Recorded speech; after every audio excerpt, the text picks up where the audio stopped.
ਬਚਪਨ ਤੋਂ ਬੜੀ ਤਮੰਨਾ ਸੀ ਕਿ ਐਡਾ ਯੋਧਾ ਇਸ ਇਲਾਕੇ ਵਿੱਚ ਹੋਇਆ ਤੇ ਉਹ ਵਕਤ ਦੇ ਲੰਘਣ ਦੇ ਨਾਲ ਹੋ ਸਕਦਾ ਹੈ ਕਿ ਉਸ ਦਾ ਅੱਗੇ ਜਾ ਕੇ ਕਿਤੇ ਨਾ ਹੀ ਨਾ ਕਿਤੇ ਦਿਖੇ, ਅਲੋਪ ਹੀ ਹੋ ਜਾਣ। ਸੋ ਇਸ ਚੀਜ਼ ਨੂੰ ਮੁੱਖ ਰੱਖਦੇ ਹੋਏ ਕਿ ਸੂਰਾ ਸੋ ਪਹਿਚਾਨੀਏ ਜੋ ਲਰੇ ਦੀਨ ਕੇ ਹੇਤ, ਇੱਕ ਪੁਰਜਾ ਪੁਰਜਾ ਕਟ ਮਰੈ ਕਭੂ ਨਾ ਛੋੜੈ ਖੇਤ। ਇਹ ਲਾਈਨਾਂ ਦੇ ਉੱਪਰ ਬਾਬਾ ਜੀ ਦੀ ਜ਼ਿੰਦਗੀ ਢੁਕਦੀ ਹੈ।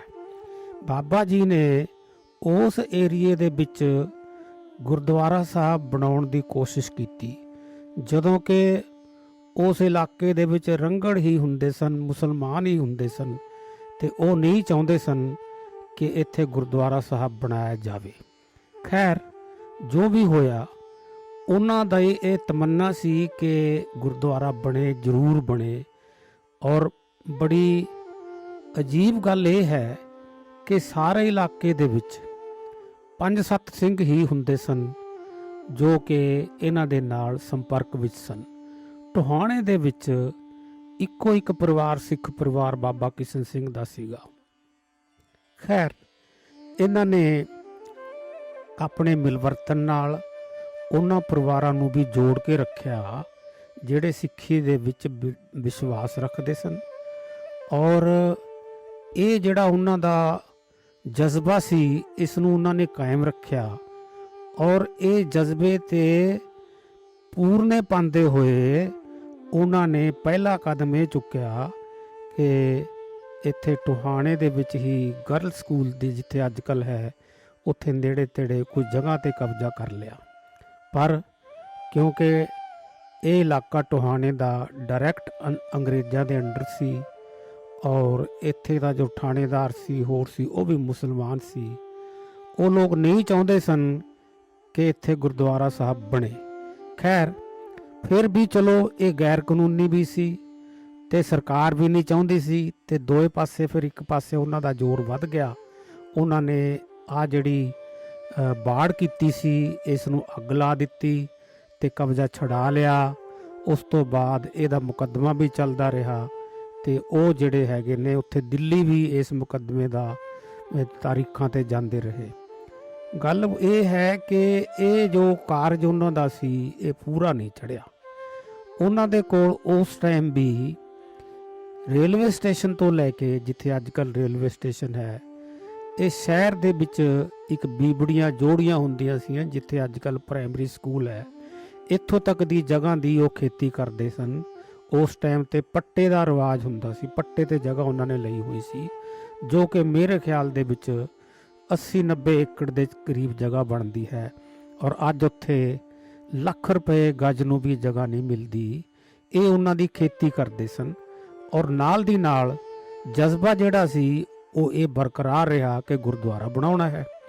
ਇਸ ਜਜ਼ਬੇ ਨੂੰ ਮੁੱਖ ਰੱਖਦੇ ਹੋਏ ਉਹਨਾਂ ਨੇ ਇੱਕ ਜਗ੍ਹਾ ਛੱਡ ਦਿੱਤੀ। ਪਹਿਲਾਂ ਛੱਡੀ ਜਗ੍ਹਾ ਰੇਲਵੇ ਸਟੇਸ਼ਨ ਤੋਂ ਲੈ ਕੇ ਨਹਿਰ ਤੱਕ, ਜਨ 52 ਦੇ ਵਿੱਚ ਨਹਿਰ ਆਈ ਹੈ, ਤਾਂ ਫਿਰ ਉਹਨਾਂ ਨੇ ਉਹ ਪਰਲਾ ਪਾਸਾ ਛੱਡਤਾ ਜਿੱਥੇ ਅੱਜ ਕੱਲ੍ਹ ਸ਼ਾਇਦ ਮਾਡਲ ਟਾਊਨ ਬਣਿਆ ਹੋਇਆ ਹੈ। ਖੈਰ, ਹੌਲੀ ਹੌਲੀ ਇਹ ਜਜ਼ਬਾ ਕਾਇਮ ਰਿਹਾ ਤੇ ਜਿਹੜੀ ਸ਼ਹਿਰ ਵਾਲੀ ਜਗ੍ਹਾ ਹੈ, ਇਹ ਵੀ ਉਹਨਾਂ ਨੇ ਬਾਅਦ ਦੇ ਵਿੱਚ ਛੱਡ ਦਿੱਤੀ, ਪਰ ਗੁਰਦੁਆਰਾ ਬਣਾਉਣ ਦਾ ਜਜ਼ਬਾ ਆਪਣਾ ਕਾਇਮ ਰੱਖਿਆ। ਸੋ ਇਹ ਹਾਲਾਤ ਸਨ ਜਿਹਦੇ ਕਰਕੇ ਇਹ ਉਹਨਾਂ ਨੇ ਇਹ ਗੁਰਦੁਆਰਾ ਬਣਾਉਣ ਦਾ ਆਪਣਾ ਜਿਹੜਾ ਹੈਗਾ ਇਹ ਸੰਕਲਪ ਜੋ ਹੈ ਉਹ ਜਾਰੀ ਰੱਖਿਆ।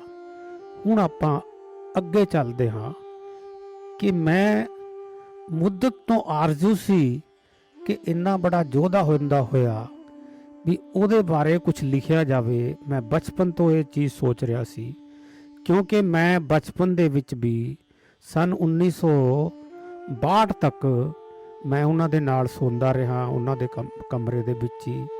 ਨਾਲ ਉਹਨਾਂ ਦਾ ਬੈੱਡ ਲੱਗਿਆ ਹੁੰਦਾ ਸੀ, ਉੱਚੀ ਥਾਂ ਤੇ ਜਾ ਕੇ ਮੰਜੇ ਹੁੰਦੇ ਸੀ ਉਸ ਟਾਈਮ ਤੇ, ਪਲੰਗ ਵਾਲੇ, ਵੱਡੇ ਵੱਡੇ ਪਾਵਿਆਂ ਵਾਲੇ, ਤੇ ਨਾਲ ਹੀ ਮੇਰਾ ਬ੍ਰਦਰ ਤੇ ਮੈਂ ਦੋਨੇ ਉਹਨਾਂ ਦੇ ਕੋਲ ਸੌਂਦੇ ਸੀ। ਤੇ ਉਹਨਾਂ ਦੀ ਜ਼ਿੰਦਗੀ ਦੀ ਹਰ ਐਕਟੀਵਿਟੀ, ਹਰ ਉਹਨਾਂ ਦਾ ਕਿਰਿਆਕਲਪ, ਇਹ ਮੈਂ ਦੇਖਦਾ ਹੁੰਦਾ ਸੀ ਤੇ ਮੇਰੇ ਦਿਮਾਗ ਦੇ ਵਿੱਚ ਅੱਜ ਵੀ ਉਹ ਚੀਜ਼ਾਂ ਕਾਇਮ ਨੇ। ਕੀ ਕਰਦੇ ਸੀ ਕਿ ਇੱਕ ਤਾਂ ਉਹ ਪਾਠ ਬਹੁਤ ਕਰਦੇ ਸੀ, ਜਿਸ ਦੇ ਵਿੱਚੋਂ ਇੱਕ ਪਾਠ ਉਹਨਾਂ ਦਾ ਮੈਨੂੰ ਅੱਜ ਵੀ ਯਾਦ ਹੈ। ਉਹ ਰਾਤ ਨੂੰ ਬੈਠ ਜਾਂਦੇ ਸਨ, ਤੂੰ ਹੀ ਤੂੰ, ਤੂੰ ਹੀ ਤੂੰ, ਤੂੰ ਹੀ ਤੂੰ ਕਰਕੇ ਪਾਠ ਕਰਦੇ ਸੀ, ਯਾਨੀ ਕਿ ਪ੍ਰਮਾਤਮਾ ਦਾ ਸਿਮਰਨ ਕਰਦੇ ਸੀ।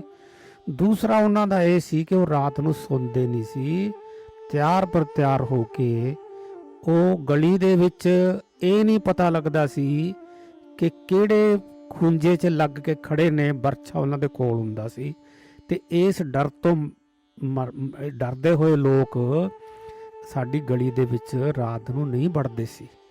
ਇਹ ਤਾਂ ਉਹ ਚੀਜ਼ ਹੈ ਜੋ ਮੈਂ ਆਪਦੇ ਅੱਖੋਂ ਦੇਖੀ ਹੈ। ਪਰ ਸੰਨ 47 ਤੋਂ ਪਹਿਲਾਂ ਵੀ ਉਹਨਾਂ ਦਾ ਦਬਦਬਾ ਇਸੇ ਤਰ੍ਹਾਂ ਕਾਇਮ ਹੁੰਦਾ ਸੀ। ਉਹ ਲੋਕ ਦਿਨੇ ਬਾਬਾ ਜੀ ਨੇ ਨਾਲ ਮਿਲਵਰਤਨ ਰੱਖਦੇ ਸਨ, ਬੈਠਦੇ ਸਨ, ਆਉਂਦੇ ਜਾਂਦੇ ਸਨ, ਗੱਲਾਂ ਬਾਤਾਂ ਕਰਦੇ ਸਨ, ਯਾਨੀ ਕਿ ਉਹ ਉਹਨਾਂ ਨੂੰ ਭਾਂਫਦੇ ਸਨ ਕਿ ਇਹਨਾਂ ਦੀ ਕਮਜ਼ੋਰੀ ਕੀ ਹੈ। ਤੇ ਰਾਤ ਨੂੰ ਫਿਰ ਕੋਈ ਚੋਰ ਬਣ ਕੇ ਆ ਗਿਆ, ਕੋਈ ਕਿਸ ਤਰ੍ਹਾਂ, ਮਤਲਬ ਕੋਸ਼ਿਸ਼ ਕਰਦੇ ਸੀ ਵੀ ਸੇਂਧ ਲਾਈ ਜਾਵੇ। ਤੇ ਇੱਕ ਕਿੱਸਾ ਫਿਰ ਚੋਰ ਦਾ ਵੀ ਆਉਂਦਾ ਹੈ, ਜਿਸ ਦਾ ਅੱਗੇ ਜਾ ਕੇ ਜ਼ਿਕਰ ਕਰਿਆ ਜਾਊਗਾ। ਸੋ ਇਹ ਉਹਨਾਂ ਦਾ ਜ਼ਿੰਦਗੀ ਦਾ ਇੱਕ ਬਹੁਤ ਵੱਡਾ ਰੋਲ ਸੀ। ਔਰ ਅਖੀਰ ਤੇ ਜਾ ਕੇ ਫਿਰ ਜਦੋਂ ਨਹੀਂ ਗੱਲ ਬਣੀ ਤਾਂ ਉਹਨਾਂ ਨੇ ਫਿਰ ਇਹ ਗੁਰਦੁਆਰਾ ਸਾਹਿਬ, ਜੋ ਰੇਲਵੇ ਸਟੇਸ਼ਨ ਦਾ ਗੁਰਦੁਆਰਾ ਹੈ, ਇਹਦੇ ਵਾਸਤੇ ਪਤਾ ਨਹੀਂ ਉਹਨਾਂ ਨੇ ਪੈਸੇ ਕਿਵੇਂ ਇਕੱਠੇ ਕੀਤੇ, ਕੀ ਕੀਤਾ। ਤਕਰੀਬਨ ਮੇਰੇ ਖਿਆਲ ਸੇ 250 ਗਜ ਜਗ੍ਹਾ ਮੁੱਲ ਲੈ ਕੇ ਇੱਥੇ ਗੁਰਦੁਆਰਾ ਬਣਾਇਆ ਗਿਆ। ਔਰ ਉਸ ਦੀ ਸੇਵਾ ਆਪ ਕਰਦੇ ਰਹੇ ਜਾਂ ਕਰਾਉਂਦੇ ਰਹੇ, ਮੈਨੂੰ ਇਹ ਨਹੀਂ ਪਤਾ। ਪਰ ਮੈਨੂੰ ਇਹ ਪਤਾ ਹੈ ਕਿ ਉਹਨਾਂ ਨੇ ਉਹ ਗੁਰਦੁਆਰਾ, ਯਾਨੀ ਆਪਣੀ ਹਿੰਡ ਨਹੀਂ ਛੱਡੀ। ਗੁਰਦੁਆਰਾ ਸਾਹਿਬ ਤਾਂ ਬਣਾਤਾ, ਪਰ ਗੁਰਦੁਆਰਾ ਮੰਡੀ ਦੇ ਵਿੱਚ ਬਣਿਆ, ਸ਼ਹਿਰ ਦੇ ਵਿੱਚ ਗੁਰਦੁਆਰਾ ਨਹੀਂ ਬਣਿਆ।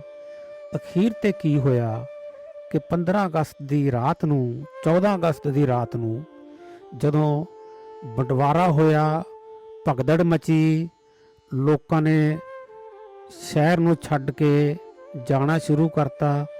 ਇੱਥੋਂ ਤੱਕ ਹੋਇਆ ਕਿ ਉਹ ਲੋਕ ਜਾਂਦੇ ਹੋਏ ਆਪਣੀ ਚੁਗਾਠਾਂ ਤੇ ਦਰਵਾਜ਼ੇ ਦਰੂਜੇ ਸਾਰੇ ਪੱਟ ਕੇ ਵੀ ਨਾਲ ਲੈ ਗਏ ਤੇ ਆਪਣੇ ਗੱਡਿਆਂ ਤੇ ਲੱਦ ਕੇ ਲੈ ਗਏ। ਬਾਬਾ ਜੀ ਨੂੰ ਕੁਝ ਨਹੀਂ ਸੁੱਝਿਆ। ਉਦੋਂ ਉਹਨਾਂ ਦੇ ਦਿਮਾਗ 'ਚ ਇੱਕੋ ਹੀ ਗੱਲ ਸੀ ਕਿ ਹੁਣ ਵਧੀਆ ਮੌਕਾ ਹੈ, ਇੱਥੇ ਗੁਰਦੁਆਰਾ ਸਾਹਿਬ ਬਣਾਇਆ ਜਾਵੇ। ਪਤਾ ਨਹੀਂ ਉਹਨਾਂ ਦੇ ਦਿਮਾਗ 'ਚ ਕੀ ਸੀ। ਉਹਨਾਂ ਨੇ ਨਿਸ਼ਾਨ ਸਾਹਿਬ ਵੀ ਪਹਿਲਾਂ ਹੀ ਤਿਆਰ ਰੱਖਿਆ ਹੋਇਆ ਸੀ, ਜਿਵੇਂ ਪਤਾ ਹੀ ਹੁੰਦਾ ਕਿ ਆਹ ਕੁਝ ਹੋਣ ਵਾਲਾ ਹੈ। ਤੇ 14 ਅਗਸਤ ਦੀ ਰਾਤ ਨੂੰ ਉਹਨਾਂ ਨੇ ਨਿਸ਼ਾਨ ਸਾਹਿਬ ਚਲਾਤਾ। ਤੇ ਆਹ ਜਿਹੜੀ ਅਨਾਰਾਂ ਵਾਲੀ ਮਸਜਿਦ ਇਸ ਨੂੰ ਕਹਿੰਦੇ ਸਨ, ਇਹ ਸ਼ਹਿਰ ਦੇ ਵਿੱਚ ਹੀ ਸੀਗੀ।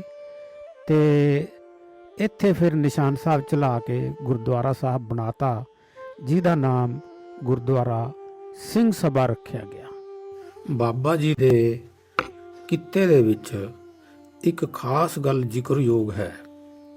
ਉਹ ਇਹ ਹੈ ਕਿ ਬਾਬਾ ਜੀ ਕੋਲ 2 ਬੱਗੀਆਂ ਜਾਂ ਪਾਲਕੀਆਂ ਕਹਿ ਦੋ, ਇਹ ਉਹਨਾਂ ਕੋਲ ਹੁੰਦੀਆਂ ਸੀਆਂ, ਜਿਨ੍ਹਾਂ ਦੀ ਦਿੱਖ ਜਿਹੜੀ ਹੈ ਉਹ ਆਪਣੇ ਆਪ ਦੇ ਵਿੱਚ ਹੀ ਬੜੀ ਵਿਲੱਖਣ ਸੀ। ਬਹੁਤ ਸੋਹਣੀਆਂ ਬੱਗੀਆਂ ਬਣੀਆਂ ਹੋਈਆਂ ਸਨ। ਇਹ ਬੱਗੀਆਂ ਆਮ ਤੌਰ ਤੇ ਜਦੋਂ ਲੜਕੀ ਦੀ ਵਿਦਾਈ ਹੁੰਦੀ ਹੈ ਜਾਂ ਡੋਲੀ ਉੱਠਦੀ ਹੈ, ਉਹ ਡੋਲੀ ਦੇ ਵਿੱਚ ਕੰਮ ਵਾਸਤੇ ਲਈਆਂ ਜਾਂਦੀਆਂ ਸਨ। ਇਹ ਆਪਣੇ ਆਪ ਦੇ ਵਿੱਚ ਸਾਰੇ ਸ਼ਹਿਰ ਦੇ ਵਿੱਚ ਇਹ ਜਿਹੜੀ ਬੱਗੀਆਂ ਸਨ, ਇਹਨਾਂ ਕੋਲ ਹੀ ਹੁੰਦੀਆਂ ਸੀ ਦੋਵੇਂ। ਉਹਨਾਂ ਦੇ ਵਾਸਤੇ ਬਲਦ ਜਿਹੜੇ ਰੱਖੇ ਸੀਗੇ ਉਹ ਵੀ ਬਹੁਤ ਵਧੀਆ ਰੱਖੇ ਹੋਏ ਹੁੰਦੇ ਸਨ। ਤੇ ਆਮ ਤੌਰ ਤੇ ਸਾਰੇ ਸ਼ਹਿਰ ਦੇ ਵਿੱਚ ਜ਼ਿਆਦਾ ਤੌਰ ਤੇ ਇਹ ਜਿਹੜੇ ਮਹਾਜਨ ਲੋਕ ਸੀ, ਇਹ ਇਹਨਾਂ ਦਾ ਇਸਤੇਮਾਲ ਕਰਦੇ ਸਨ ਤੇ ਬਾਬਾ ਜੀ ਨੂੰ ਬੁਲਾਇਆ ਜਾਂਦਾ ਸੀ। ਹੁਣ ਇੱਥੇ ਇਹ ਵੀ ਜ਼ਿਕਰਯੋਗ ਹੈ ਕਿ ਇੱਕ ਬੱਗੀ ਜੋ ਮੈਂ ਸੁਣਿਆ ਹੈ ਕਿ ਉਹ ਊਠ ਨਾਲ ਵੀ ਚੱਲਦੀ ਸੀ, ਕਿਉਂਕਿ ਊਠ ਦਾ ਖਰਚਾ ਘੱਟ ਬਣਦਾ ਸੀ ਤੇ ਊਠ ਨੂੰ ਉਹ ਜਿਹੜੇ ਲੈ ਕੇ ਜਾਂਦੇ ਸੀ, ਯਾਨੀ ਊਠ ਆਪਣਾ ਲਿਆਉਂਦੇ ਸੀ ਤੇ ਬੱਗੀ ਬਾਬਾ ਜੀ ਦੀ ਲੈ ਜਾਂਦੇ ਸਨ। ਇਸ ਤਰੀਕੇ ਨਾਲ ਬਾਬਾ ਜੀ ਯਾਨੀ ਕਿ ਬੱਗੀ ਦਾ ਕੰਮ ਵੀ ਨਾਲ ਹੀ ਕਰਦੇ ਸਨ। ਔਰ ਉਹਨਾਂ ਦੀ ਬੱਗੀ ਵੀ ਮਸ਼ਹੂਰ ਬਹੁਤ ਰਹੀ ਹੈ। ਤੇ ਮੈਂ ਜਦੋਂ ਛੋਟਾ ਹੁੰਦਾ ਸੀ ਉਦੋਂ ਵੀ ਮੈਂ ਇੱਕ ਬੱਗੀ ਜਿਹੜੀ ਹੈ ਉਹ ਗਲੀ ਦੇ ਅੰਦਰ ਖੜੀ ਦੇਖੀ ਹੈ, ਉਹਨਾਂ ਦੇ ਦਰਵਾਜ਼ੇ ਦੇ ਨਾਲ। ਗੁਰਦੁਆਰਾ ਸਿੰਘ ਸਭਾ ਦੇ ਨਿਸ਼ਾਨ ਸਾਹਿਬ ਦੀ ਸੇਵਾ ਵੀ ਬਾਬਾ ਕਿਸ਼ਨ ਸਿੰਘ ਦਾ ਪਰਿਵਾਰ ਹੀ ਕਰਦਾ ਰਿਹਾ ਹੈ। ਤੇ ਹਰ ਸਾਲ ਆਮ ਤੌਰ ਤੇ ਕਿਸੇ ਵੀ ਗੁਰਪੁਰਬ ਤੇ ਨਿਸ਼ਾਨ ਸਾਹਿਬ ਬਦਲਿਆ ਜਾਂਦਾ ਸੀ ਅਤੇ ਨਵੇਂ ਕੱਪੜੇ ਦਾ ਨਿਸ਼ਾਨ ਸਾਹਿਬ ਬਣਾ ਕੇ ਇਹ ਚੜਾਇਆ ਜਾਂਦਾ ਸੀ। ਇਹ ਸੇਵਾ ਵੀ, ਕਿਉਂਕਿ ਹਰ ਬੰਦਾ ਇੰਨੀ ਉਚਾਈ ਤੇ ਨਹੀਂ ਚੜ ਸਕਦਾ ਸੀ, ਇਹ ਸੇਵਾ ਵੀ ਬਾਬਾ ਕਿਸ਼ਨ ਸਿੰਘ ਦਾ ਪਰਿਵਾਰ ਹੀ ਕਰਦਾ ਰਿਹਾ ਹੈ। ਸਭ ਤੋਂ ਪਹਿਲਾਂ ਧਰਮ ਸਿੰਘ ਕਰਦਾ ਰਿਹਾ ਹੈ, ਉਸ ਤੋਂ ਬਾਅਦ ਦਲਜੀਤ ਸਿੰਘ ਵੀ ਇਹ ਸੇਵਾ ਜਿੱਥੋਂ ਤੱਕ ਟੋਹਾਣੇ 'ਚ ਰਿਹਾ ਹੈ ਉਹ ਹੀ ਕਰਦਾ ਰਿਹਾ ਹੈ। ਇਸ ਤੋਂ ਅੱਗੇ ਇੱਕ ਗੱਲ ਹੋਰ ਜੋ ਜ਼ਿਕਰਯੋਗ ਹੈ ਕਿ ਬਾਬਾ ਜੀ ਦੀ ਜੋ ਪਰਸਨੈਲਿਟੀ ਸੀ, ਜੋ ਉਹਨਾਂ ਦਾ ਵਿਅਕਤਿਤਵ ਸੀ, ਉਸ ਦੀ ਪਛਾਣ ਬਹੁਤ ਦੂਰ ਤੱਕ ਸੀ ਔਰ ਉਹਨਾਂ ਦੀ ਜੋ ਗਵਾਹੀ ਸੀ ਉਹਦੀ ਵੈਲਿਊ ਮੰਨੀ ਜਾਂਦੀ ਸੀ। ਇੱਕ ਬਠਿੰਡੇ ਜ਼ਿਲ੍ਹੇ ਦਾ ਵਾਕਿਆ ਮੈਨੂੰ ਯਾਦ ਆ ਰਿਹਾ ਹੈ। ਮੈਂ ਉਸ ਟਾਈਮ ਤੇ ਛੋਟਾ ਹੀ ਸੀ। ਉਸ ਪਰਿਵਾਰ ਦਾ ਕੋਈ ਜ਼ਮੀਨ ਦਾ ਕੋਈ ਰੌਲਾ ਸੀ ਆਪਸ 'ਚ ਜਾਂ ਜਿਸ ਤਰ੍ਹਾਂ ਵੀ ਹੈ, ਤੇ ਉਹਨਾਂ ਨੇ ਕਿਹਾ ਵੀ ਜੇ ਬਾਬਾ ਕਿਸ਼ਨ ਸਿੰਘ ਗਵਾਹੀ ਦੇ ਦੇਣ ਤਾਂ ਅਸੀਂ ਉਸ ਨੂੰ ਮੰਨ ਲਵਾਂਗੇ। ਉਹਨਾਂ ਨੇ ਬਾਬਾ ਕਿਸ਼ਨ ਸਿੰਘ ਨੂੰ ਅਪਰੋਚ ਕੀਤਾ ਤੇ ਬਾਬਾ ਕਿਸ਼ਨ ਸਿੰਘ ਉਸ ਪਰਿਵਾਰ ਦੇ ਹੱਕ ਦੇ ਵਿੱਚ ਗਵਾਹੀ ਦੇ ਕੇ ਆਏ, ਜੋ ਕਿ ਪ੍ਰਵਾਨ ਕੀਤੀ ਗਈ, ਮੰਨੀ ਗਈ ਔਰ ਫੈਸਲਾ ਜਿਹੜਾ ਹੈ ਜ਼ਮੀਨ ਦਾ ਉਸ ਪਰਿਵਾਰ ਦੇ ਹੱਕ 'ਚ ਹੋਇਆ। ਇਹ ਜ਼ਿਕਰ ਮੈਨੂੰ ਇਸ ਕਰਕੇ ਯਾਦ ਹੈ ਕਿ ਮੈਂ ਉਦੋਂ ਕੋਈ 7 ਸਾਲ ਦਾ ਸੀਗਾ ਜਦੋਂ ਉਸ ਪਰਿਵਾਰ ਦੇ ਅੱਗੇ ਕੋਈ ਸ਼ਾਦੀ ਸੀ ਤੇ ਉਹਨਾਂ ਨੇ ਉਸ ਸ਼ਾਦੀ ਦੇ ਵਿੱਚ ਬਾਬਾ ਕਿਸ਼ਨ ਸਿੰਘ ਨੂੰ ਵੀ ਆਮੰਤਰਿਤ ਕੀਤਾ ਸੀ ਜਾਂ ਬੁਲਾਇਆ ਸੀ। ਤੇ ਬਾਬਾ ਕਿਸ਼ਨ ਸਿੰਘ ਉਸ ਸ਼ਾਦੀ ਦੇ ਵਿੱਚ ਮੈਨੂੰ ਨਾਲ ਲੈ ਕੇ ਗਏ ਸੀ। ਮੈਨੂੰ ਉਸ ਪਿੰਡ ਦਾ ਨਾਂ ਤਾਂ ਨਹੀਂ ਮੈਨੂੰ ਯਾਦ ਆ ਰਿਹਾ, ਤੇ ਲੇਕਿਨ ਇਹ ਘਟਨਾ ਜ਼ਰੂਰ ਮੇਰੇ ਛੋਟੇ ਹੁੰਦੇ ਦੀ ਮੇਰੇ ਜ਼ਿਹਨ 'ਚ ਹੈ। ਕਈ ਵਾਰ ਦਿਮਾਗ ਦੇ ਵਿੱਚ ਇਹ ਸਵਾਲ ਆਉਂਦਾ ਹੈ ਕਿ ਬਾਬਾ ਕਿਸ਼ਨ ਸਿੰਘ ਜੀ ਨੂੰ ਗੁਰਦੁਆਰਾ ਸਾਹਿਬ ਬਣਾਉਣ ਲਈ ਇਹ ਤਾਂਘ ਕਿੱਥੋਂ ਲੱਗੀ, ਕਿੱਥੋਂ ਇਹ ਜਜ਼ਬਾ ਪੈਦਾ ਹੋਇਆ। ਨਾ ਉਹਨਾਂ ਦਾ ਇਸ ਪ੍ਰਥਾਏ ਕੋਈ ਪੈਸਾ ਕਮਾਉਣ ਦਾ ਮਕਸਦ ਸੀ, ਨਾ ਹੀ ਨਾਮ ਕਮਾਉਣ ਦਾ ਸੀ ਅਤੇ ਨਾ ਹੀ ਪਰਿਵਾਰ ਦੇ ਪ੍ਰਤੀ ਕੋਈ ਫਾਇਦਾ ਚੁੱਕਣ ਦਾ ਸੀ। ਗੁਰਦੁਆਰਾ ਬਣਾਉਣ ਤੋਂ ਬਾਅਦ ਵੀ ਉਹਨਾਂ ਨੇ ਨਾ ਤਾਂ ਕਦੇ ਆਪਣਾ ਨਾਂ ਲਿਖਵਾਇਆ, ਨਾ ਆਪਣੇ ਨਾਂ ਦਾ ਕੋਈ ਪੱਥਰ ਲਗਵਾਇਆ ਅਤੇ ਨਾ ਹੀ ਕੋਈ ਵੀ ਕਿਸੇ ਕਿਸਮ ਦੀ ਨਿਸ਼ਾਨੀ ਕਿ ਵੀ ਇਹ ਕੰਮ ਬਾਬਾ ਕਿਸ਼ਨ ਸਿੰਘ ਨੇ ਕਰਵਾਇਆ, ਇਹ ਨਿਸ਼ਾਨੀ ਵੀ ਨਹੀਂ ਲੱਭਦੀ। ਅੱਜ ਦਾ ਤਾਂ ਮੈਨੂੰ ਪਤਾ ਨਹੀਂ, ਪਰ 2001 ਤੱਕ ਇੱਥੇ ਇਸ ਤਰ੍ਹਾਂ ਦਾ ਕੋਈ ਵੀ ਪੱਥਰ ਵਗੈਰਾ ਨਹੀਂ ਸੀ ਲੱਗਿਆ ਹੋਇਆ। ਜੋ ਵੀ ਸੇਵਾ ਹੋਈ ਜਾਂ ਕਿਸੇ ਨੇ ਸੇਵਾ ਕੀਤੀ ਜਾਂ ਕਰਵਾਈ, ਉਹ ਨਿਸ਼ਕਾਮ ਸੇਵਾ ਹੀ ਹੋਈ ਹੈ। ਕਨਸੈਪਟ ਸੀ ਕਿ ਮੇਰਾ ਮੁਝ ਮੈਂ ਕੁਛ ਨਹੀਂ, ਜੋ ਕੁਛ ਹੈ ਸੋ ਤੇਰਾ। ਇਹ ਸੰਕਲਪ ਚੱਲਿਆ ਹੈ। ਅੱਜ ਦਾ ਦੌਰ ਕੁਛ ਅਜਿਹਾ ਹੈ ਕਿ ਆਪਾਂ ਕਹਿ ਸਕਦੇ ਹਾਂ ਕਿ ਜੇ ਇੱਕ ਪੱਖਾ ਵੀ ਦਾਨ ਕਰ ਦਈਏ ਤਾਂ ਉਹਦੇ ਸਾਰੇ ਪਰਾਂ ਦੇ ਉੱਤੇ ਨਾਮਕਰਨ ਕੀਤਾ ਜਾਂਦਾ ਹੈ, ਕੋਈ ਥਾਂ ਰਹਿ ਨਾ ਜਾਵੇ। ਇੱਥੋਂ ਤੱਕ ਕੋਸ਼ਿਸ਼ ਹੁੰਦੀ ਹੈ ਕਿ ਉਹਦਾ ਜਿਹੜਾ ਉੱਪਰਲਾ ਡੰਡਾ ਹੈ ਜਾਂ ਰੋਡ ਹੈ ਉਹਦੇ ਵੀ ਲਿਖਵਾਉਣ ਦੀ ਕੋਸ਼ਿਸ਼ ਕੀਤੀ ਜਾਂਦੀ ਹੈ, ਪਰ ਮਜਬੂਰੀ ਇਹ ਹੈ ਕਿ ਉਹਦੇ 'ਚ ਥਾਂ ਹੀ ਨਹੀਂ ਹੁੰਦਾ ਇੰਨਾ। ਸੋ ਇਹ ਅੱਜ ਦਾ ਦੌਰ ਹੈ। ਮੈਂ ਇਹ ਸੋਚਦਾ ਹਾਂ ਕਿ ਆਖਰ ਇਹ ਜਿਹੜੀ ਸੰਕਲਪ ਆਇਆ ਜਾਂ ਇਹ ਕਰੰਟ ਆਇਆ ਬਾਬਾ ਜੀ ਵਾਲੇ ਪਾਸੇ, ਇਹ ਕਿਉਂ ਆਇਆ? ਇਸ ਦੇ ਤੱਕ ਜਾਂ ਇਸ ਦੀ ਪ੍ਰਥਾਏ ਪੜਚੋਲ ਕਰਨ ਤੇ ਪਤਾ ਲੱਗਦਾ ਹੈ ਕਿ ਇਹ ਜਿਹੜਾ ਇਲਾਕਾ ਹੈ ਇਹ ਵੀ ਆਪਣੇ ਆਪ ਦੇ ਵਿੱਚ ਕੋਈ ਘੱਟ ਨਹੀਂ ਸੀ, ਕਿਉਂਕਿ 1919 ਵਿੱਚ ਜਲਿਆਂਵਾਲਾ ਬਾਗ ਦਾ ਅੰਮ੍ਰਿਤਸਰ ਵਿਖੇ ਸਾਕਾ ਵਰਤਿਆ, ਜਿਸ ਵਿੱਚ ਜਨਰਲ ਡਾਇਰ ਨੇ ਬਹੁਤ ਸਾਰੇ ਸਿੰਘ ਸਿੰਘਣੀਆਂ ਅਤੇ ਬੱਚਿਆਂ ਤੱਕ ਵੀ ਸ਼ਹੀਦ ਕੀਤੇ। 1920 ਵਿੱਚ ਗੁਰਦੁਆਰਾ ਸੁਧਾਰ ਲਹਿਰ ਚੱਲੀ, ਜਾਂ ਕਹਿ ਲਓ ਵੀ ਅਕਾਲੀ ਲਹਿਰ ਚੱਲੀ। 1921 ਤੋਂ 1923 ਤੱਕ ਸਾਕਾ ਨਨਕਾਣਾ ਵਰਤਿਆ, ਜਿਸ ਵਿੱਚ ਮਹੰਤ ਨਰੈਣੂ ਦਰਬਾਰ ਸਾਹਿਬ ਦਾ ਕਬਜ਼ਾ ਛੱਡ ਗਿਆ ਅਤੇ 1922 ਵਿੱਚ ਸ਼੍ਰੋਮਣੀ ਗੁਰਦੁਆਰਾ ਪ੍ਰਬੰਧਕ ਕਮੇਟੀ ਹੋਂਦ ਵਿੱਚ ਆਈ।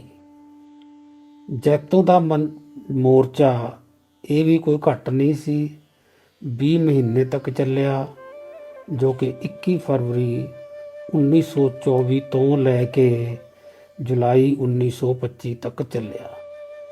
ਤੇ ਬਾਬਾ ਜੀ ਜਵਾਨ ਅਵਸਥਾ ਵਿੱਚ ਸਨ ਤੇ ਉਹਨਾਂ ਮੋਰਚਿਆਂ ਦਾ ਅਸਰ ਇਸ ਇਲਾਕੇ ਤੱਕ ਵੀ ਜ਼ਿਕਰਯੋਗ ਹੈ ਕਿ ਜੋ ਜੈਤੋਂ ਦੇ ਮੋਰਚੇ ਵਿੱਚ ਸਾਰੇ ਹਿੰਦੁਸਤਾਨ ਤੋਂ ਲੋਕ ਜਾਂ ਸਿੱਖ ਪਰਿਵਾਰ ਜਾਂ ਸਿੱਖ ਜਥੇ ਇਸ ਵਿੱਚ ਸ਼ਾਮਿਲ ਹੋਏ। ਇੱਥੋਂ ਤੱਕ ਕਿ ਵਿਦੇਸ਼ਾਂ ਤੋਂ ਵੀ ਇਸ ਵਿੱਚ ਜਥੇ ਸ਼ਾਮਿਲ ਹੁੰਦੇ ਰਹੇ ਨੇ, ਜਿਨ੍ਹਾਂ ਵਿੱਚੋਂ ਹਾਂਗਕਾਂਗ ਤੇ ਸ਼ੰਘਾਈ, ਜਾਪਾਨ ਅਤੇ ਕੈਨੇਡਾ ਤੋਂ ਜਥੇ ਆਏ ਨੇ। ਔਰ ਜੋ ਅੱਜ ਪਾਕਿਸਤਾਨ ਹੈ, ਇੱਥੋਂ ਦੇ ਖਾਸ ਤੌਰ ਤੇ ਲੈਲਪੁਰ ਅਤੇ ਸੇਖੂਪੁਰਾ ਤੋਂ ਜਥੇ ਆਏ ਨੇ ਅਤੇ ਇਸ ਜੈਤੋਂ ਦੇ ਮੋਰਚੇ ਵਿੱਚ ਸ਼ਾਮਿਲ ਹੁੰਦੇ ਰਹੇ ਨੇ। ਮੈਂ ਇਸ ਦਾ ਜ਼ਿਕਰ ਇਸ ਕਰਕੇ ਕਰ ਰਿਹਾ ਹਾਂ ਕਿ ਇਹ 16 ਜਥੇ ਆਏ ਸੀ ਟੋਟਲ, ਤੇ ਜਿਹੜਾ ਤੀਜਾ ਜਥਾ ਸੀ ਇਹ ਪਟਿਆਲੇ ਦਾ ਜਥਾ ਸੀ, ਜਿਸ ਵਿੱਚ ਉਮਣ ਸਿੰਘ ਨਾਮ ਦਾ ਵਿਅਕਤੀ ਸਿੰਘ ਇਹ ਮੂਣਕ ਦਾ ਸੀ ਅਤੇ ਇਸ ਦੀ ਜੋ ਹੈ ਮੋਰਚੇ ਦੀ ਸਮਾਪਤੀ 21 ਜੁਲਾਈ 1925 ਨੂੰ ਸਮਾਪਤ ਹੋਈ। 101 ਪਾਠਾਂ ਦਾ ਭੋਗ ਪਾਇਆ ਗਿਆ। ਅੰਬਾਲੇ ਤੋਂ ਵੀ ਜਥੇ ਆਉਂਦੇ ਸੀ। ਕਹਿਣ ਦਾ ਭਾਵ ਇਹ ਹੈ ਕਿ ਇਹ ਇਲਾਕਾ ਇਸ ਕਰੰਟ ਤੋਂ ਵਾਂਝਾ ਨਹੀਂ ਸੀ। ਕਈ ਥਾਵਾਂ ਤੇ ਲੋਹਾ ਖੇੜੇ ਦਾ ਵੀ ਜ਼ਿਕਰ ਆਉਂਦਾ ਹੈ। ਹੁਣ ਅੱਗੇ ਚੱਲਦੇ ਹਾਂ ਕਿ ਮਹਾਰਾਜਾ ਰਣਜੀਤ ਸਿੰਘ ਦਾ ਵੱਡਾ ਜਰਨੈਲ ਅਕਾਲੀ ਫੂਲਾ ਸਿੰਘ ਜੀ, ਇਹ ਵੀ ਮੂਣਕ ਲਾਗੇ ਪਿੰਡ ਡੇਲਾ ਸਿੰਘਾਂ ਵਾਲਾ ਦੇ ਸੀਗੇ।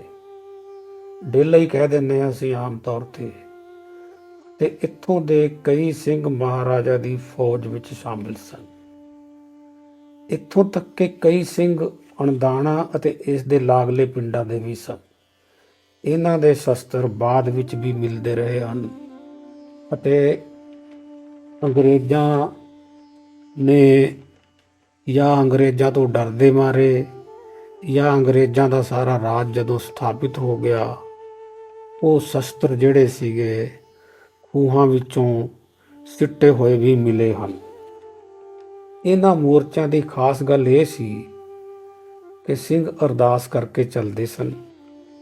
ਜੇ ਅਰਦਾਸ ਸ਼ਾਂਤਮਈ ਢੰਗ ਨਾਲ ਕਰਨ ਦੀ ਕੀਤੀ ਗਈ ਹੈ ਤਾਂ ਪ੍ਰਦਰਸ਼ਨ ਜਾਂ ਵਿਰੋਧ ਕਰਨ ਦੀ ਕੋਈ ਲੋੜ ਨਹੀਂ ਸੀ ਅਤੇ ਸਾਰੇ ਹੀ ਸ਼ਾਂਤਮਈ ਢੰਗ ਨਾਲ ਚੱਲਦੇ ਸਨ ਤੇ ਸਿਰਾਂ ਦੀ ਕੋਈ ਪਰਵਾਹ ਨਹੀਂ ਹੁੰਦੀ ਸੀ। ਪਤਾ ਹੀ ਹੁੰਦਾ ਸੀ ਵੀ ਗੋਲੀ ਤਾਂ ਵੱਜ ਹੀ ਜਾਣੀ ਹੈ।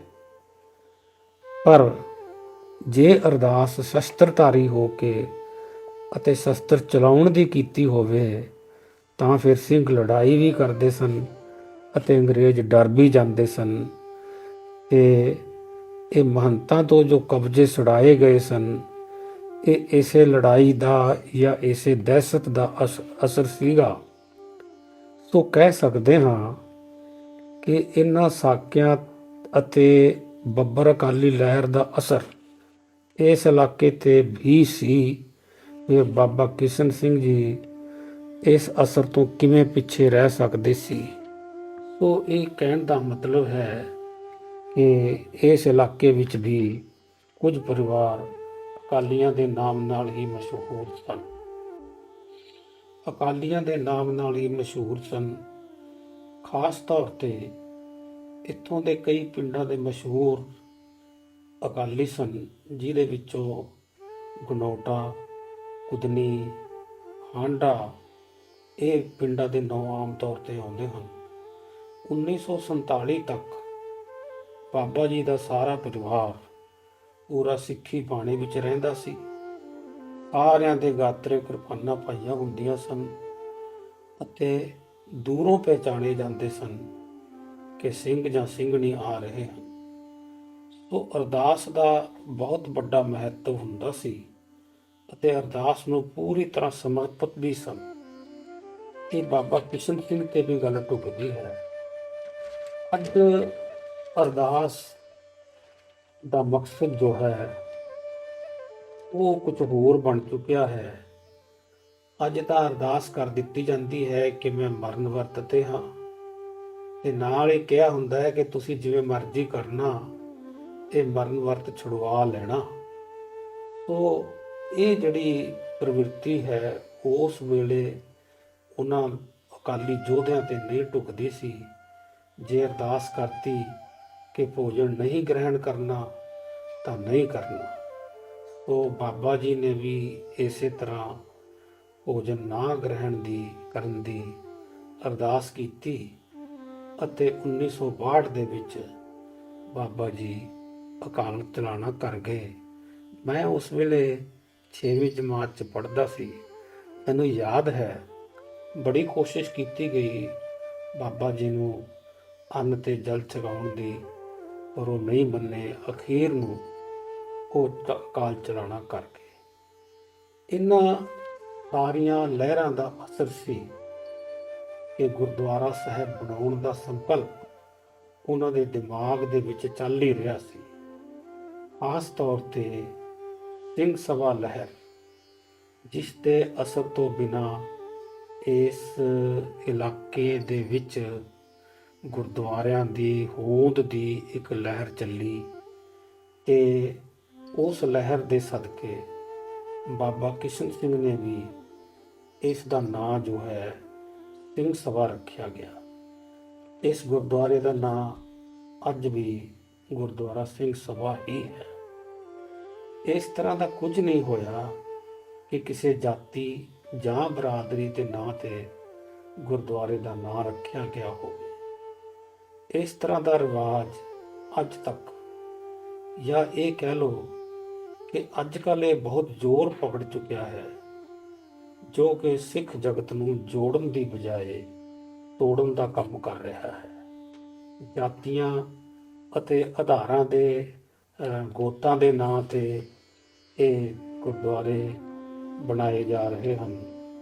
ਸੋ ਇਹ ਮਾਇਆ ਇਕੱਠੀ ਕਰਨ ਦਾ ਕੰਮ ਚੱਲ ਰਿਹਾ ਹੈ, ਜਾਂ ਇਹ ਕਹਿ ਲਓ ਕਿ ਲੋਕਾਂ ਨੂੰ ਪ੍ਰਭਾਵਿਤ ਕਿਵੇਂ ਕਰਨਾ ਹੈ, ਇਹ ਕੁਝ ਚੱਲ ਰਿਹਾ ਹੈ। ਸੋ ਅਸੀਂ ਇਹ ਕਹਿ ਸਕਦੇ ਹਾਂ ਕਿ ਬਾਬਾ ਜੀ ਆਪਣੀ ਕਿਰਤ ਨੂੰ ਛੱਡ ਕੇ ਬਾਕੀ ਦੇ ਕੰਮ ਨਿਸ਼ਕਾਮ ਕਰਦੇ ਸੀ। ਭਾਵੇਂ ਕੋਈ ਦਵਾਈ ਹੈ ਜਾਂ ਕਿਸੇ ਕਿਸਮ ਦੀ ਮੱਲਮ ਹੈ ਜੋ ਆਪ ਬਣਾਉਂਦੇ ਸਨ, ਉਹ ਅਖੰਡ ਪਾਠ ਦੇ ਭੋਗ ਦੀ ਸ਼ਿਰਕਤ ਵੀ ਕਰਦੇ ਸਨ। ਬਾਬਾ ਜੀ ਦੀ ਮੱਲਮ ਬਹੁਤ ਦੂਰ ਤੱਕ ਮਸ਼ਹੂਰ ਸੀ ਤੇ ਲੋਕ ਦੂਰੋਂ ਦੂਰੋਂ ਆ ਕੇ ਮੱਲਮ ਲਗਵਾ ਕੇ ਜਾਂਦੇ ਸਨ। ਇੱਥੋਂ ਤੱਕ ਕਿ ਮੱਲਮ ਨਾਲ ਉਹਨਾਂ ਦੇ ਜ਼ਖਮਾਂ ਨੂੰ ਆਰਾਮ ਵੀ ਆਉਂਦਾ ਸੀ। ਤੇ ਜਦੋਂ ਕਿਤੇ ਅਖੰਡ ਪਾਠ ਦੇ ਭੋਗ ਦੀ ਸ਼ਿਰਕਤ ਕਰਨੀ ਹੋਵੇ ਤਾਂ ਉਹ ਉਹਦੇ ਵਿੱਚ ਸ਼ਾਮਿਲ ਹੁੰਦੇ ਸਨ। ਇੱਥੋਂ ਤੱਕ ਕਿ ਅੰਮ੍ਰਿਤਸਰ ਤੱਕ ਵੀ ਨੇੜਲੇ ਪਿੰਡਾਂ ਦੇ ਨਾਲ ਲੱਗ ਕੇ ਉਹ ਚਲੇ ਜਾਂਦੇ ਸਨ। ਉਹ ਇਹ ਉਹਨਾਂ ਦਾ ਇੱਕ ਕਿਰਦਾਰ ਸੀ ਕਿ ਉਹਨਾਂ ਨੇ ਨਿਸ਼ਕਾਮ ਸੇਵਾ ਹੀ ਕੀਤੀ ਹੈ, ਆਪਣੇ ਪਰਿਵਾਰ ਵਾਸਤੇ ਕੁਝ ਨਹੀਂ ਬਣਾਇਆ ਔਰ ਇਹ ਸਾਰਾ ਕੁਝ ਛੱਡ ਕੇ ਅਕਾਲ ਪੁਰਖ ਨੂੰ ਸਮਰਪਿਤ ਹੋਏ। ਹੁਣ ਥੋੜਾ ਜਿਹਾ ਅੱਗੇ ਚੱਲਦੇ ਹਾਂ। ਇਹ ਤਾਂ ਹੋ ਗਿਆ ਉਹਨਾਂ ਦੇ ਜੀਵਨ ਕਾਲ ਤੱਕ ਜੋ ਵੀ ਹੋਇਆ ਗੁਰਦੁਆਰਾ ਸਾਹਿਬ ਬਣ ਗਿਆ, ਸਥਾਪਿਤ ਹੋ ਗਿਆ। ਮੈਨੂੰ ਵੀ ਯਾਦ ਹੈ ਕਿ 1962 ਦੇ ਵਿੱਚ ਇਹ ਪਹਿਲੀ ਮਸੀਤ ਜਿਹੜੀ ਸੀ ਉਰਲੇ ਪਾਸੇ ਢਾਈ ਗਈ। ਫਿਰ ਅਗਲੇ ਪਾਸੇ ਵਾਲੀਆਂ ਦੋ ਮਸੀਤਾਂ 1966 ਦੇ ਵਿੱਚ ਢਾਈਆਂ ਗਈਆਂ ਔਰ ਲੈਂਟਰ ਪਾਏ ਗਏ, ਬਿਲਡਿੰਗ ਬਣੀ। ਬੜੀ ਖੁਸ਼ੀ ਹੁੰਦੀ ਹੈ ਕਿ ਅਸੀਂ ਤਰੱਕੀ ਵੱਲ ਵਧੇ ਤੇ ਗੁਰਦੁਆਰੇ ਦਾ ਵਿਸਥਾਰ ਹੋਇਆ। ਉਸ ਤੋਂ ਬਾਅਦ ਜਿੱਥੇ ਅੱਜ ਕੱਲ੍ਹ ਲੰਗਰ ਬਣ ਰਿਹਾ ਹੈ, ਇੱਥੇ ਵੀ ਇਸ ਦਾ ਵੀ ਵਿਸਤਾਰ ਹੋਇਆ ਤੇ ਉੱਪਰ ਚੁਬਾਰੇ ਬਣੇ, ਥੱਲੇ ਜਗ੍ਹਾ ਲੰਗਰ ਵਾਸਤੇ ਬਣੀ। ਤੋਂ ਬਹੁਤ ਖੁਸ਼ੀ ਹੁੰਦੀ ਹੈ ਜਦੋਂ ਅਸੀਂ ਇਸ ਵਿਸਥਾਰ ਨੂੰ ਦੇਖਦੇ ਹਾਂ। ਪਰ ਸਵਾਲ ਇਹ ਹੈ ਕਿ ਅਸੀਂ ਹਰੇਕ ਗੱਲ ਨੂੰ ਬਾਬਾ ਜੀ ਨਾਲ ਜੋੜ ਕੇ ਦੇਖਣੀ ਹੈ, ਕਿਉਂਕਿ ਸਾਡਾ ਮਕਸਦ ਹੀ ਬਾਬਾ ਜੀ ਦੀ ਜੀਵਨ ਦੀ ਜੋ ਵੀ ਘਾਲਣਾ ਹੈ ਉਸ ਨੂੰ ਪੁਰਜੋਰ ਪ੍ਰਤੱਖ ਕਰਨਾ ਹੈ। ਹੁਣ ਸਵਾਲ ਇਹ ਪੈਦਾ ਹੁੰਦਾ ਹੈ ਕਿ ਬਾਬਾ ਜੀ ਦੀ ਇਸ ਕਾਰਨਾਮੇ ਤੋਂ ਬਾਅਦ ਉਸ ਦਾ ਅਸਰ ਕੀ ਹੋਇਆ। ਪਹਿਲੀ ਗੱਲ ਤਾਂ ਇਹ ਹੈ ਕਿ ਗੁਰਦੁਆਰਾ ਸਾਹਿਬਾਨ ਦੀ ਸਥਾਪਨਾ ਹੋਣੀ ਸ਼ੁਰੂ ਹੋ ਗਈ। ਸਾਰੇ ਸ਼ਹਿਰ ਦੇ ਵਿੱਚ ਸੰਗਤ ਇੱਕੋ ਹੀ ਗੁਰਦੁਆਰੇ ਦੇ ਵਿੱਚ ਆਉਂਦੀ ਸੀ, ਇਹੀ ਗੁਰਦੁਆਰਾ ਸਿੰਘ ਸਭਾ। ਕਿਉਂਕਿ ਮੰਡੀ ਵਾਲਾ ਗੁਰਦੁਆਰਾ ਜਾਂ ਸਟੇਸ਼ਨ ਵਾਲਾ ਗੁਰਦੁਆਰਾ ਉਸ ਵੇਲੇ ਪੂਰੀ ਤਰ੍ਹਾਂ ਤਿਆਰ ਨਹੀਂ ਸੀ। ਇਸ ਦਾ ਪ੍ਰਭਾਵ ਇਹ ਵੀ ਹੋਇਆ ਕਿ ਕੁਝ ਸਿੰਘ ਜਿਹੜੇ ਹੈਗੇ ਜਾਂ ਕੁਝ ਪਰਿਵਾਰ ਉਹ ਸਿੰਘ ਸਜੇ, ਜਿਨ੍ਹਾਂ ਵਿੱਚੋਂ ਕੁਝ ਪਰਿਵਾਰ ਮੁਹੱਲੇ ਵਿੱਚੋਂ, ਕਿਲੇ ਮੁਹੱਲੇ ਵਿੱਚੋਂ ਜੁਲਾਹਾ ਪਰਿਵਾਰ ਦੇ ਸਨ ਅਤੇ ਅਗਲੇ ਪੀੜ੍ਹੀ ਨੇ ਵੀ ਸਿੰਘ ਸਜਣਾ ਸ਼ੁਰੂ ਕੀਤਾ। ਸਾਡੇ ਨਾਲ ਕਿਤਨੇ ਹੀ ਬੱਚੇ ਸਨ ਜੋ ਸਿੱਖੀ ਸਰੂਪ ਵਿੱਚ ਸਨ ਅਤੇ ਸਕੂਲ ਵਿੱਚ ਆਉਂਦੇ ਸਨ। ਇਸੇ ਤਰ੍ਹਾਂ ਕੁਝ ਪਰਿਵਾਰ ਛਿੰਬਾ ਪਰਿਵਾਰ ਦੇ ਸਨ। ਇਹ ਪਰਿਵਾਰਾਂ ਦੀ ਦਿੱਖ ਹੀ ਸੀ। ਪਿੰਡ ਵਿੱਚ ਜਾ ਕੇ ਤੁਸੀਂ ਆਖੋ ਕਿ ਅਕਾਲੀਆਂ ਤੇ ਜਾਣਾ ਹੈ ਤਾਂ 10 ਦਿਨ ਦਾ ਜਾਂਦਾ ਸੀ ਕਿ ਉਸ ਪਾਸੇ ਜਾਓ, ਫਲਾਣਾ ਘਰ ਹੈ। ਸੋ ਇਹ ਇੱਕ ਦਿੱਖ ਬਣ ਗਈ ਸੀ ਔਰ ਉਹ ਲੋਕ ਉਸ ਦਿੱਖ ਵਾਸਤੇ ਸਮਰਪਿਤ ਵੀ ਸਨ ਔਰ ਇਸ ਦਿੱਖ ਦਾ ਫਾਇਦਾ ਬਾਅਦ ਦੇ ਵਿੱਚ ਪੋਲੀਟੀਕਲ ਪਾਰਟੀਆਂ ਨੇ ਉਠਾਇਆ ਵੀ ਤੇ ਇਸ ਦਾ ਅਸਰ ਅਸੀਂ ਅੱਜ ਤੱਕ ਵੀ ਦੇਖ ਰਹੇ ਹਾਂ। ਇੱਕ ਸੈਣੀ ਪਰਿਵਾਰ ਵੀ ਸੀ ਜੋ ਕਿ ਸਬਜ਼ੀ ਦਾ ਕੰਮ ਕਰਦਾ ਸੀ, ਮੈਨੂੰ ਉਸ ਦਾ ਨਾਂ ਤਾਂ ਨਹੀਂ ਯਾਦ, ਪਰ ਉਸ ਦਾ ਪੁੱਤਰ ਜੀਤੂ ਸੀ ਤੇ ਉਹ ਸਿੱਖੀ ਪਰਿਵਾਰ ਵਿੱਚ ਰਹਿੰਦਾ ਸੀ ਅਤੇ ਹਰ ਰੋਜ਼ ਗੁਰਦੁਆਰੇ ਆਉਂਦਾ ਸੀ ਅਤੇ ਇੱਥੋਂ ਹੀ ਮੱਥਾ ਟੇਕ ਕੇ ਆਪਣੀ ਦੁਕਾਨ ਤੇ ਜਾਂਦਾ ਸੀ। ਹਰ ਰੋਜ਼ ਸ਼ਾਮ ਨੂੰ ਕੀਰਤਨ ਦਰਬਾਰ ਸਜਣ ਲੱਗ ਪਿਆ, ਜਿਸ ਵਿੱਚ ਭਾਈ ਰਣਜੀਤ ਸਿੰਘ ਜੀ ਸੂਰਜ ਪ੍ਰਕਾਸ਼ ਦੀ ਕਥਾ ਕਰਦੇ ਸਨ ਅਤੇ ਸ਼ਹਿਰ ਵਿੱਚ ਸ਼ਰਧਾਲੂ ਪਰਿਵਾਰ ਅਖੰਡ ਪਾਠ ਕਰਾਉਣ ਲੱਗ ਪਏ। ਸ਼ਾਮ ਵੇਲੇ ਰਹਿਰਾਸ ਸਾਹਿਬ, ਕੀਰਤਨ ਸੋਹਿਲਾ, ਸਵਈਏ ਦਾ ਪਾਠ ਕੀਤਾ ਜਾਂਦਾ ਸੀ। ਇਹ ਹਰ ਇੱਕ ਗੁਰਪੁਰਬ ਮਨਾਇਆ ਜਾਣ ਲੱਗ ਪਿਆ। ਇੱਥੇ ਇੱਕ ਜ਼ਿਕਰ ਇੱਕ ਸ਼ਖਸ ਹੋਰ ਨੇ, ਉਹਨਾਂ ਦਾ ਵੀ ਆਉਂਦਾ ਹੈ। ਉਹ ਹੈਗੇ ਨੇ ਕਿ ਥਾਣੇਦਾਰ ਸੀ ਇੱਕ, ਜਿਹਨੂੰ ਅਸੀਂ ਸ਼ਾਹ ਜੀ ਥਾਣੇਦਾਰ ਕਰਕੇ ਕਹਿੰਦੇ ਸਨ। ਉਹ ਬਿਨਾਂ ਕਿਸੇ ਨਾਗੇ ਤੋਂ ਗੁਰਦੁਆਰਾ ਸਾਹਿਬ ਆਉਂਦੇ ਸਨ ਅਤੇ ਹਾਜ਼ਰੀ ਲਗਾ ਕੇ ਜਾਂਦੇ ਸਨ। ਉਹਨਾਂ ਨੂੰ ਬਾਜਾ ਵਜਾਉਣਾ ਆਉਂਦਾ ਸੀ ਔਰ ਬਾਜਾ ਵਜਾ ਕੇ ਉਹ ਆਪਣੀ ਧਾਰਨਾ ਲਾ ਕੇ ਜਾਂ ਕੀਰਤਨ ਕਰਕੇ ਫਿਰ ਵਾਪਸ ਜਾਂਦੇ ਸਨ।